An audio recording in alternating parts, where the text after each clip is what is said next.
Al Tablero con Fray Nelson. Ponerse uno a razonar y a analizar si Dios existe, buscar argumentos sobre la existencia de Dios, ¿es algo que favorece la fe o es simplemente complicarse la vida? Porque hay gente que dice que Dios es sobre todo una experiencia, un sentimiento que tú debes tener, que Dios es el fruto del poder del Espíritu y que tantas razones y que tantos argumentos no hacen sino oscurecer la obra de Dios. Pero nuestra Iglesia Católica ha sido santamente obstinada en que sí debemos buscar esos argumentos y nos ha dicho que con la razón se puede tener por lo menos noticia de que Dios existe. ¿Por qué es esto tan importante? ¿Por qué la Iglesia lo toma tan en serio? Hoy aquí, Al Tablero con Fray Nelson. En la clase de hoy, conocer a Dios y conocer su existencia. Cuando hablamos del misterio de Dios, no estamos diciendo que hay una barrera que nos impide conocer a Dios o una barrera que nos impide preguntar sobre Dios. Ese tema de la barrera del muro ya lo hemos tratado. Hemos dicho que la palabra misterio para nosotros no representa una barrera, sino más bien un camino o algo así como un pozo. El hecho de que Dios exista, el ser mismo de Dios, es manantial precioso que nos revela la riqueza de lo que Él es y que nos da una clave también para reconocer la riqueza de nuestra propia existencia humana. No debemos olvidar el dato bíblico. El ser humano ha sido hecho a imagen y semejanza de Dios.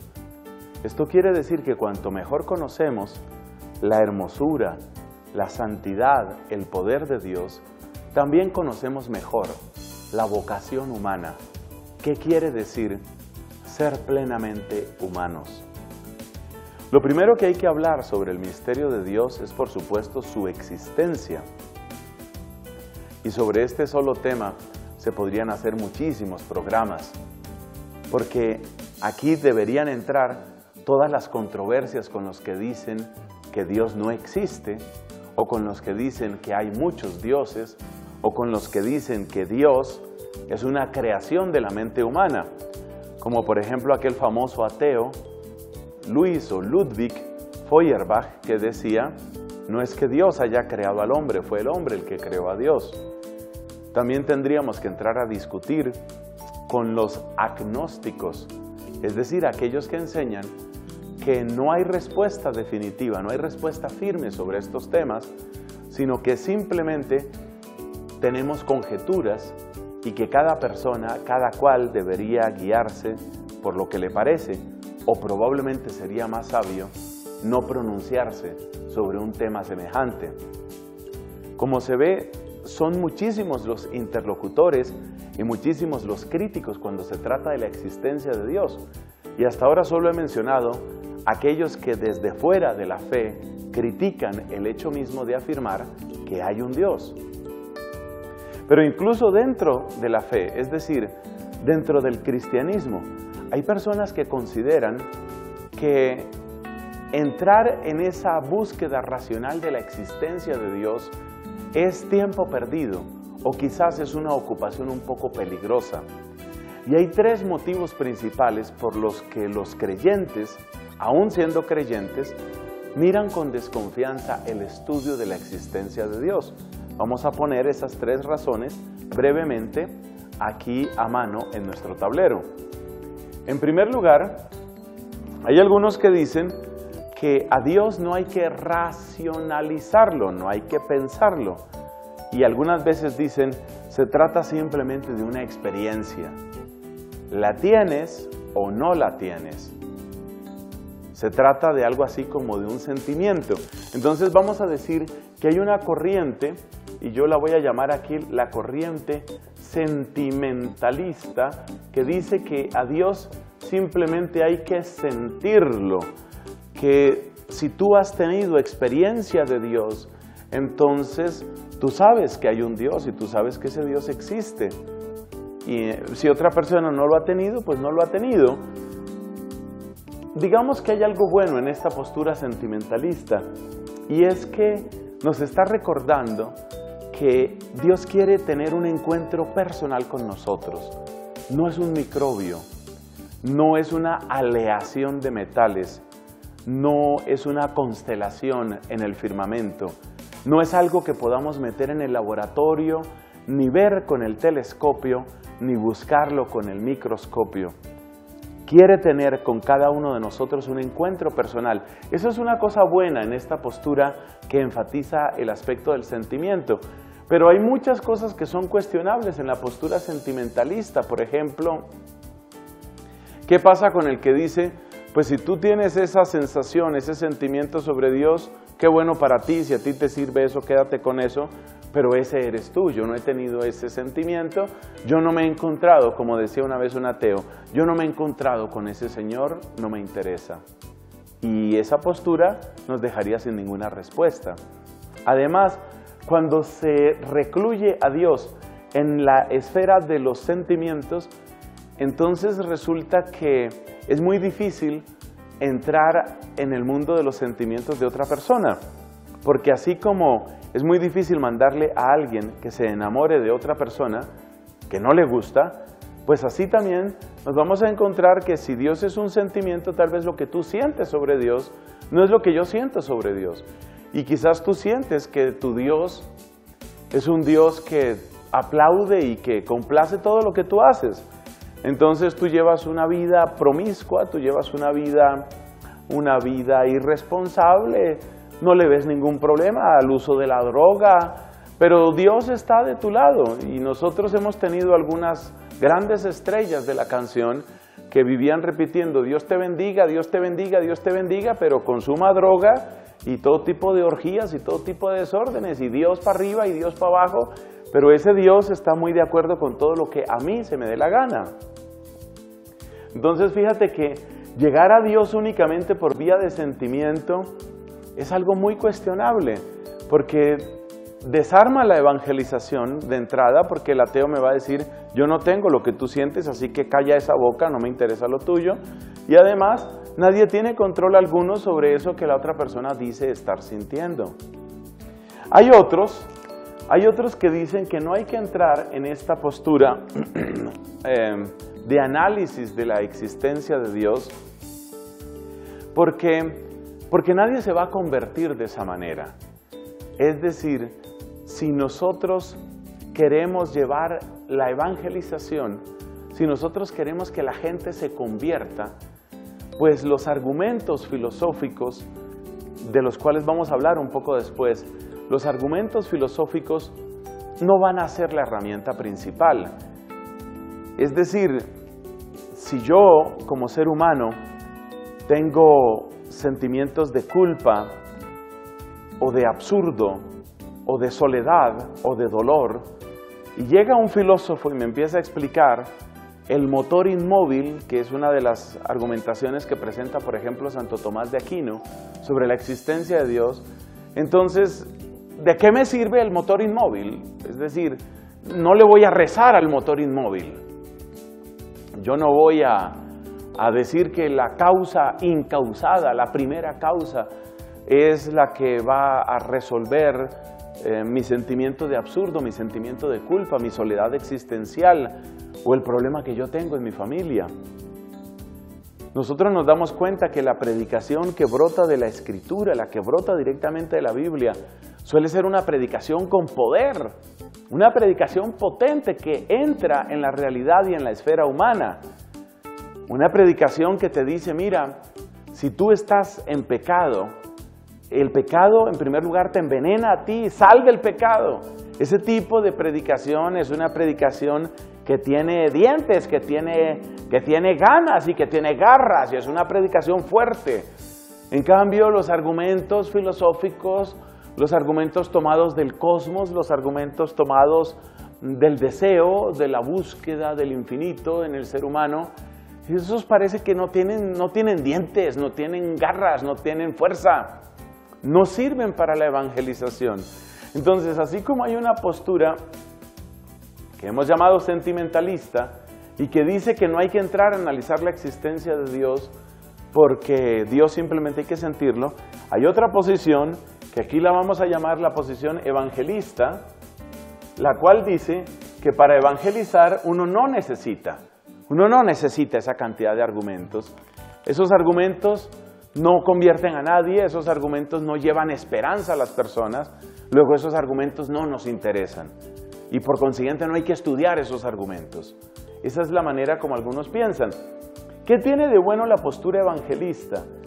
Fíjate que no dije evangélica, digo evangelista porque trata de ser fiel al evangelio, como lo entiende. ¿Qué tiene de bueno la postura evangelista? Que nos está recordando que la predicación es algo que impacta la vida. Nos está recordando que la predicación es fuerza de Dios, poder de Dios para todo el que cree, como dice la misma Escritura. Eso es bueno. ¿Qué tiene de malo la postura evangelista? Que ubica todo el mensaje de la religión únicamente en el contexto de una fe sin razones. Y ahí tenemos el peligro de acentuar, en esta postura evangelista, tenemos el peligro de acentuar la división entre fe y razón. Y eso evidentemente no nos va a servir. Porque a medida que se acentúa esa división, pues vamos a encontrar por un lado a fanáticos religiosos y por otro lado a ateos despectivos, irracionales en el fondo. Hay una tercera postura que quiere dejar el tema de la existencia de Dios únicamente al asunto de las tradiciones y de la catequesis, lo que pasa como de padres a hijos. Es decir, que quiere mirar a la religión fundamentalmente como una tradición y que considera que si uno vive en el interior de una tradición, por ejemplo una tradición católica, un hogar donde siempre se reza y uno asiste a la misa cada 8 días o cada día incluso, si uno está metido en esa dinámica, uno no necesita este tema de la existencia de Dios. Es decir, la religión es fundamentalmente una práctica y podríamos llamar que este es el argumento, yo lo llamo costumbrista, estos términos son míos. El argumento costumbrista es que la fe es básicamente una práctica, es una costumbre, y que si esa costumbre se inculca en los niños y en los jóvenes, no hay necesidad de estar con esas discusiones tan profundas, tan espesas, tan difíciles de la ciencia, de la filosofía y de cosas de esas. Aquí hay algo bueno también. Esta parte costumbrista nos está recordando que la evangelización tiene que inculturarse y que la noticia de Dios y que nuestra religión no puede quedarse como un barniz, sino que tiene que penetrar las entrañas de la cultura. Pero el peligro es que entonces alguien dirá, bueno, pero ¿y si otros nacen en otra cultura, hinduista, budista, mahometana, musulmana, quiero decir, entonces ¿ellos qué? Y ahí no hay argumento. En resumen, hay estas tres posturas que están dentro de la Iglesia Católica, que suceden muchas veces en los católicos y que son muy resistentes al tema de la existencia de Dios, al análisis racional de la existencia de Dios. Pero nos damos cuenta que aunque tienen elementos positivos, también nos dejan indefensos en áreas vitales de la transmisión de la fe. En un momento vamos a continuar y vamos a ver por qué la Iglesia ha estimado siempre como muy valioso este tema de la existencia de Dios, lo ha tomado en serio y ciertamente ha dado respuestas de gran profundidad. Ya regresamos con Al Tablero con Fray Nelson. Seguimos con Al Tablero con Fray Nelson. Gracias a ustedes, queridos cristovidentes, que a través de sus oraciones, a través de su apoyo, sus llamadas telefónicas y a través de sus correos, nos hacen sentir su presencia. Particularmente quiero agradecer la comunicación a través del correo electrónico, porque es un medio muy apropiado para recibir las inquietudes que ustedes tienen y para tratar también de dar una orientación a estos programas en respuesta a esas búsquedas, a eso que ustedes desean saber, porque para eso nació Al Tablero con Fray Nelson. Entonces mira, este es nuestro correo electrónico, el mismo nombre del programa, Al Tablero con Fray Nelson, todo seguido, no tiene guiones, no tiene espacios, altableroconfraynelson @cristovision.org. Esa es la dirección a la que hay que escribir para tus comentarios, tus críticas, tus palabras de ánimo. Son bienvenidas siempre en ese correo. Otra cosa, si quieres recibir evangelización católica todos los días en tu buzón, mira, escríbenos a esta dirección, amigos@fraynelson.com. Esta es la dirección para recibir evangelización católica de este servidor y bueno, de otras fuentes, amigos@fraynelson.com. Y para tus preguntas y para todo lo de este programa, altableroconfraynelson@cristovision.org.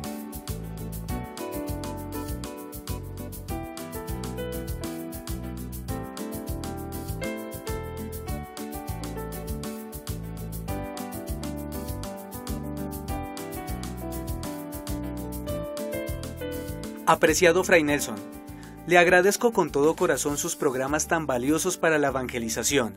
He recibido muchas cosas maravillosas de Dios a través de Cristovisión. Muchas gracias. Sandra Paola Corredor Salamanca.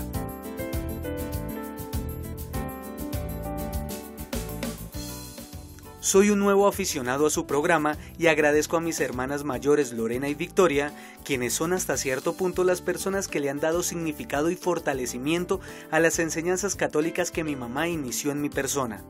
Continuaré escribiéndole para llevar hasta usted algunas inquietudes y solicitar su opinión acerca de libros para reforzar mi fe católica. Gracias de antemano y que Dios continúe bendiciendo su apostolado. Vidal Sánchez.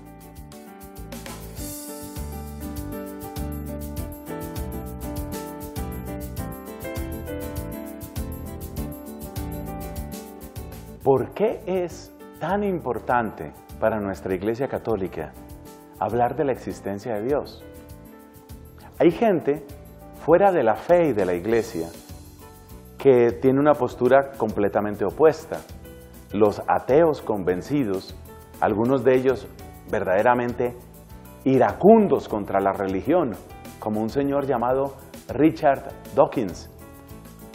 Los ateos convencidos, los agnósticos, muchos librepensadores y muchos que se las dan de modernos, consideran que hablar de existencia de Dios es hablar como de una momia, es hablar como de un recuerdo vergonzoso en la historia de la humanidad, algo que habría que eliminar de una vez del recuerdo y habría que superar de una vez por todas. Pero también dentro de la Iglesia Católica hay tendencias que miran con desconfianza este estudio de la existencia de Dios. Está el caso del sentimentalismo, está el caso del evangelismo y está el caso del costumbrismo. Los que dicen que Dios solamente hay que sentirlo, los que dicen que Dios únicamente acontece en la predicación con poder, los que dicen que Dios se vuelve reconocible únicamente en la construcción de estructuras sociales en las cuales se vivan los principios de la religión. Esas personas tienen una gran desconfianza a este tema del análisis o del estudio de la existencia de Dios. Pero ¿por qué la Iglesia lo toma tan en serio? Si tú vas, por ejemplo, al Catecismo de la Iglesia Católica, te das cuenta que se habla de la existencia de Dios. Hay unos cuantos números que hablan de la importancia de este tema. En la historia de la Iglesia, no hace mucho, hace unos 50 años, que es poco en comparación con el conjunto de la historia de la Iglesia, hace unos 50 años tuvimos el Concilio Vaticano II. Pero atención, porque antes del Concilio Vaticano II tuvimos el Concilio Vaticano I. Y ese Concilio Vaticano a finales del siglo XIX habló sobre este tema. Habló sobre la existencia de Dios. Uno de los documentos más importantes del Concilio Vaticano I fue sobre la fe. Y al referirse a la fe, el Vaticano I dice que la razón humana es capaz de llegar al conocimiento de la existencia de Dios. ¿Por qué todo un concilio tiene que hacer esa afirmación? ¿Por qué este tema es tan vital en la historia de la Iglesia? ¿Por qué tiene un lugar ciertamente importante en la entrada del Catecismo de la Iglesia Católica? La respuesta es esta. ¿Recuerdas que hemos hablado de cómo nuestra Iglesia Católica no niega la fe para afirmar la razón y no niega la razón para afirmar la fe? Si tú no hablas de la existencia de Dios, si tú no hablas del conocimiento que la razón puede tener de Dios, estás creando un abismo entre la razón y la fe. ¿Te das cuenta? Si tú presentas a la razón humana como incapaz de llegar al conocimiento de la existencia de Dios, que por supuesto es la primera y vital conexión para poder entrar en cualquier tipo de operación intelectual sobre la fe y sobre la religión. Si tú niegas que la razón humana puede llegar al conocimiento de la existencia de Dios, tienes un problema muy serio, porque has creado un abismo. Eso significa que si la razón humana nunca puede tener certeza sobre la existencia de Dios, tampoco puede tener afirmación ni certeza de nada de lo que la fe diga. Y esto querría decir que entre la fe y la razón hay un abismo insalvable. Y en el momento en el que tú creas un abismo entre la razón y la fe, indudablemente muchas personas van a decir, pues si yo tengo que sacrificar mi cabeza para que mi corazón crea, me voy a quedar sin fe. Mejor me quedo únicamente con la razón. Si tú creas un abismo entre la razón y la fe, estás diciendo a mucha parte de la humanidad, a una muy buena parte de la humanidad, quédense ustedes con la razón, que nosotros nos queremos quedar con la fe. Y ese no es el plan de Dios, porque la razón es un don de Dios y la fe es un don de Dios. Y es el mismo Dios el que nos da estos dones. Entonces, si uno no admite que la razón puede llegar a las afirmaciones fundamentales que permiten luego preguntar sobre la fe, estoy declarando que hay un abismo entre la razón y la fe. Y eso es lo que la Iglesia no quiere tolerar. Por esa razón, nuestra Iglesia sigue estudiando y profundizando, en más de una ocasión podríamos decir actualizando las argumentaciones sobre la existencia de Dios. El propósito, óyeme bien que esto es absolutamente clave, el propósito no es decir que la evangelización empiece por un tratado de filosofía o por una discusión científica. La evangelización es contagio y la evangelización es siempre una obra del poder del Espíritu Santo de Dios. Siempre. Pero ese poder del Espíritu Santo de Dios necesita un terreno despejado y eso es lo que se llama los prolegómenos de la fe. Podríamos decir, despejar el terreno para que la obra del Espíritu, para que la gracia del Espíritu, para que la unción del Espíritu haga en nosotros lo que solo Dios puede hacer. Entonces, entendamos, por una parte, ¿es importante estudiar la existencia de Dios? Respuesta, sí.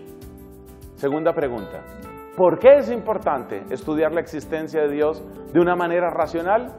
Respuesta, porque si no analizamos la posibilidad real del conocimiento de Dios a través de nuestra razón, lo que estamos diciendo es que nuestra razón es incapaz de acercarse a las formulaciones de la fe.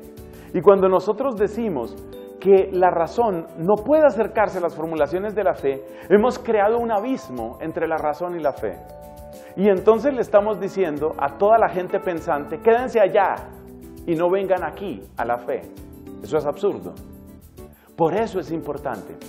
Tercero, ¿quiere eso decir que la evangelización debe empezar con argumentaciones filosóficas sobre la existencia de Dios?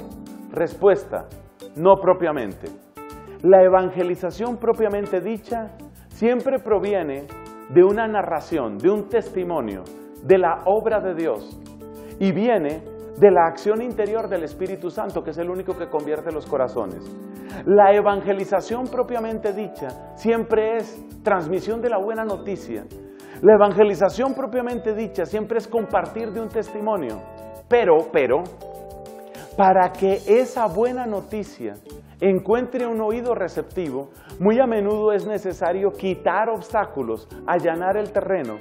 A ese quitar obstáculos es a lo que el Papa Benedicto llamaba el atrio de los gentiles, es decir, una especie de terreno común de diálogo que quite prejuicios y que quite malos entendidos y que muestre que sí es posible pensar la fe para que luego entendamos que es posible ser creyente y pensante.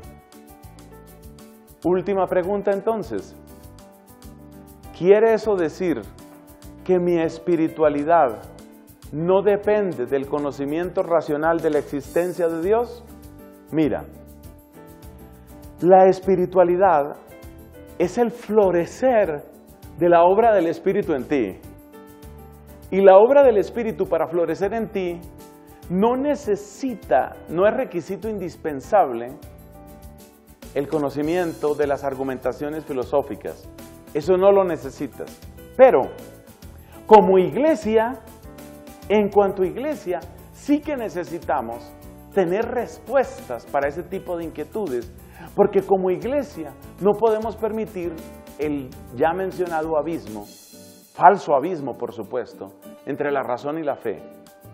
O sea que puede haber personas que tienen muy poco conocimiento de estos temas de estudio y que tienen una tremenda fidelidad hacia Dios y que tienen una profunda espiritualidad y que tienen una vida de caridad sincera y muy fructuosa. Bendito sea el Señor. Nosotros no queremos criticar a esas personas, pero queremos decir que nosotros como iglesia tenemos el deber de avanzar en esta clase de temas y cada uno, según su propia capacidad, ha de avanzar en este tipo de reflexiones porque necesitamos también en nuestra propia vida y también en el contexto inmediato de los que están cerca a nosotros, necesitamos quitar esa impresión falsa de que para mejor creer hay que dejar de pensar y para mejor pensar hay que dejar de creer. Por eso, aunque es posible que algunas personas puedan pasar muy bien su vida cristiana sin ningún estudio de esta clase, eso no justifica en nosotros que nos autodescartemos, que nos autoexcluyamos. En particular, tú que estás aquí, tú que me estás escuchando en este momento, y seguramente me estás viendo, tú que me estás viendo y escuchando, no te autoexcluyas. No partas de la base de que entender un poco más te va a quitar fe. Más bien, mira ese entender como un descubrir un poco mejor los caminos de la bondad y de la luz de Dios, que es el único autor de las luces, las dos luces que tenemos. Y las dos luces que tenemos son la luz de la razón y la luz de la fe. Uno solo es el autor de esas dos luces. Y ese Dios que es el único autor, cuando te concede entender un poco sobre estos temas, en realidad te está ayudando a que tú aprecies el don que has recibido. No te autoexcluyas. Tú tienes capacidad para conocer un poco mejor, para apreciar un poco mejor y para agradecer un poco mejor cada cosa que aprendas.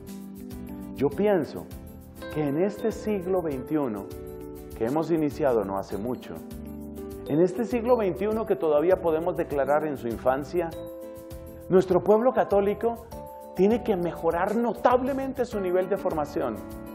Mira, en muchísimas familias, las personas cuando llegan a la universidad, muchachos y muchachas, llegan tan mal preparados en el uso racional sobre las cosas de fe, que cualquier profesor que les diga 3, 4 calumnias sobre la iglesia, ya lo sacó de la iglesia y ya lo sacó de la fe. Eso no se puede tolerar. Necesitamos católicos más formados. No te autoexcluyas. La obra de la conversión, la obra de la evangelización y la obra de la santificación no se limitan a los argumentos que presentaremos en nuestros siguientes programas. Pero, si hay un detalle. Si tú no te autoexcluyes, si tú haces lo que está de tu parte, Dios te enseñará a tener un corazón aún más agradecido y te dará nueva sabiduría para cautivar, para conquistar los corazones que tienes alrededor. Yo espero que a ti ese ideal te atraiga tanto como a mí, y por eso pido al Señor con todas mis fuerzas que te bendiga en este momento y en toda tu vida.